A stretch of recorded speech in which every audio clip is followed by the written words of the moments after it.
minsan sa ating mga nakasalamuhang tao, sari-sari na yung ating natatagpuan.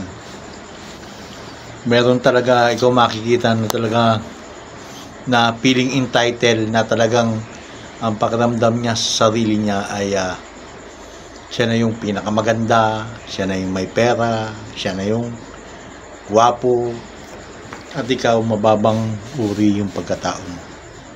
Nangyayari talaga yan, lalo ba sa mga ibang nakasalamuhan natin tao. Pero dapat natin pagpasensyahan niya sila, dahil yun ang abot ng isip nila. Pagpalagay na nga natin na sila ay mayayaman, na feeling nila entitled, na kayang-kaya nilang tapakan yung pagkatao mo, kailangan lang nating maging mahinahon pa rin sa lahat ng bagay.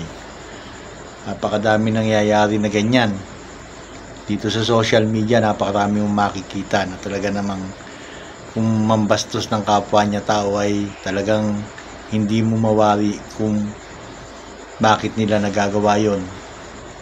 Meron pa nga nagpapasikat lang para mag-viral. Hindi nila alam, nakakasakit sila ng damdamin ng kapwa nila tao para lamang sa dollars na kikitain na dito kay Facebook o kaya sa vlog na sa mga channel nila sa iba-ibang platform, di ba? Meron naman talagang mababait, at meron talagang makikita mo na talagang yung mga nakakaawa na tao ay tinutulungan nila. Sari-sari po ng klase ng tao, pero tayo po mismo ang gagawa ng ating desisyon para sa kanila. Doon sa mga naging basher naman ng mga ganyang tao, itanong din natin sa mga sarili natin, tama ba na i-bash natin sila? Tama ba na pagsabihan natin sila ng masasakit na salita? O naging katulad lang rin natin sila, na gano'n na rin ang naging pagkatao, di ba? Meron mga nagsasabi na hihirapan na yung tao sabihin, deserve mo yan. Deserve mo na masaktan.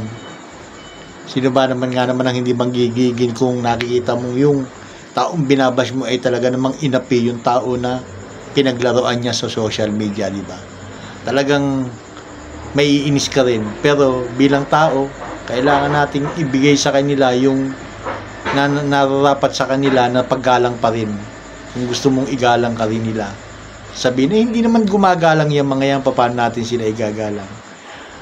Basta isipin natin sa bawat aksyon natin sa buhay, bawat lahat ng ating mga iniisip sa isang tao, kahit na galit na yan, kahit na masama pa ang ugali niyan, para hindi tayo maging magulo dito sa ating mundo, isipin natin na may kahit nakatiting na kabutihan ay meron yan sila sa puso nila. Peace out.